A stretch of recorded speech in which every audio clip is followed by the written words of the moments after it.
Salut à toutes et à tous les amis, j'espère que vous allez bien. Au lendemain de la sortie du film de la LFP sur le football à la française, nos représentants ont su représenter à merveille nos couleurs sur la scène européenne. Après Lille et le PSG, c'était au tour hier de Monaco et de Brest de rentrer en scène et on va voir que les débuts ont été plus que réussis.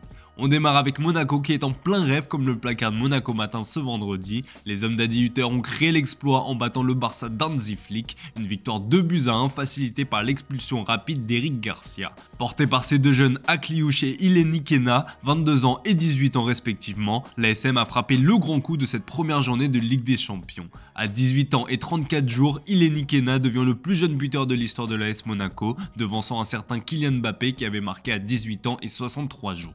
Monaco, c'est royal, s'enflamme l'équipe dans son édition du jour. Brest aussi est bien lancé comme le relaye le Télégramme après sa victoire 2-1 face à Sturm Graz.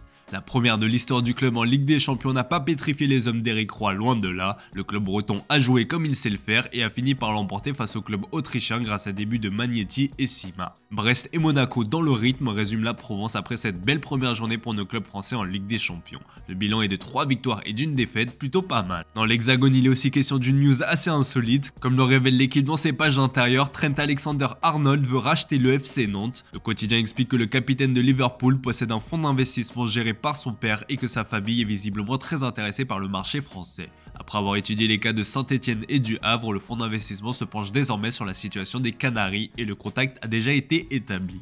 Le quotidien affirme que Valdemar Kita a eu une visioconférence avec les Anglais en juillet dernier, un échange qui aurait été suivi d'une rencontre physique à Genève il y a quelques jours. Et tout ça a débouché sur une offre orale de 100 millions d'euros, 80 millions en cash plus 20 millions en crédit, plus des bonus allant jusqu'à 40 millions d'euros. Propriétaire du FC Nantes depuis 2007, Kita se montrerait très gourmand, affaire à suivre.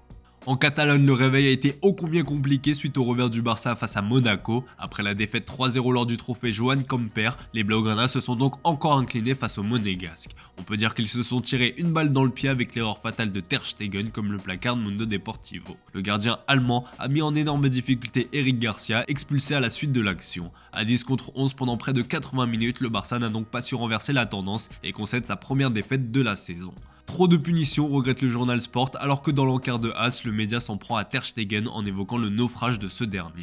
Bon, s'il faut retenir des points positifs dans cette rencontre côté barcelonais, c'est le retour d'Ansu Fati. 389 jours après, l'ex-prodige de la Masia est réapparu sous la tunique découlée sans Flamme Sport.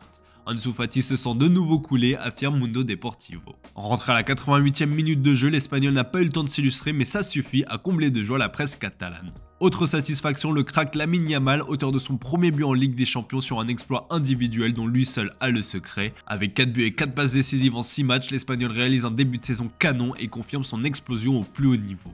Le monde du foot est en train d'apprendre à connaître ce crack, mais à en croire les propos du fils de Johan Cruyff, on aurait pu le voir bien avant. Sur le plateau de Movistar, l'ancien directeur du football du Barça a confié que Xavi aurait bien aimé lancer Lamine Yamal plus tôt, mais le club a eu peur de se faire piquer le jeune talent. Je me souviens que les premières fois qu'il s'est entraîné, au bout de 5 minutes, l'entraîneur de l'époque Xavi nous a regardé et nous a dit que ce garçon était spécial. Je me souviens même qu'il voulait le faire débuter un peu plus tôt et nous nous sommes dit « mais nous n'avons pas de contrat avec lui, assurons-nous d'abord qu'il sera à nous pendant de nombreuses années ». Et on le comprend quand on voit ce phénomène qu'est Lamine Yamal. Allez, on continue ce tour de la presse sportive en Espagne avec la remontada de l'Atlético de Madrid face à Leipzig, une expression utilisée à tort et à travers aujourd'hui, mais le scénario de la rencontre pousse la presse madrilène à l'employer.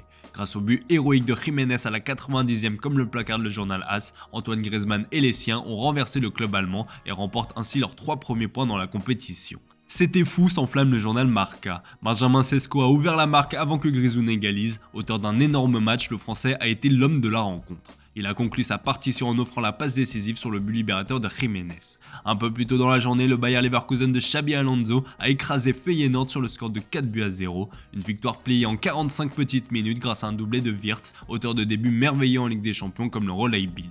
Grimaldo a aussi scoré, pour ceux qui l'ont loupé, je vous invite à aller voir la passe cachée complètement folle de Boniface sur le but. Direction l'Angleterre pour continuer à parler de Ligue des Champions. Opposé à l'Atalanta, Arsenal a déçu. Si les hommes de Mikel Arteta ont dominé la rencontre, ils ont fait preuve d'un énorme manque de créativité offensive et ont dû se contenter d'un triste match nul 0-0.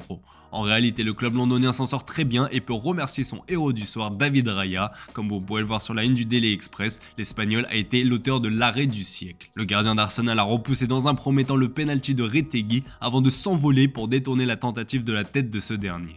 Une double parade exceptionnelle qui fait les gros titres de la presse anglaise. Et puis pour Raya s'amuse le Daily Star. Pour le Daily Mail, Raya a été à la rescousse d'un Arsenal décevant. Les hommes d'Arteta vont devoir se ressaisir dans 2 semaines face au PSG. Avant ça, ils auront un énorme test face à Manchester City ce week-end.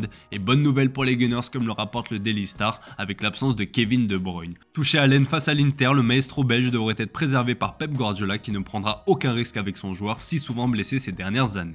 Allez, on termine ce tour de la presse sportive en Italie et cette folle semaine de match va se poursuivre avec le derby milanais entre l'Inter et l'AC Milan dimanche. Donnez-nous le derby, lâche la Gazzetta dello Sport.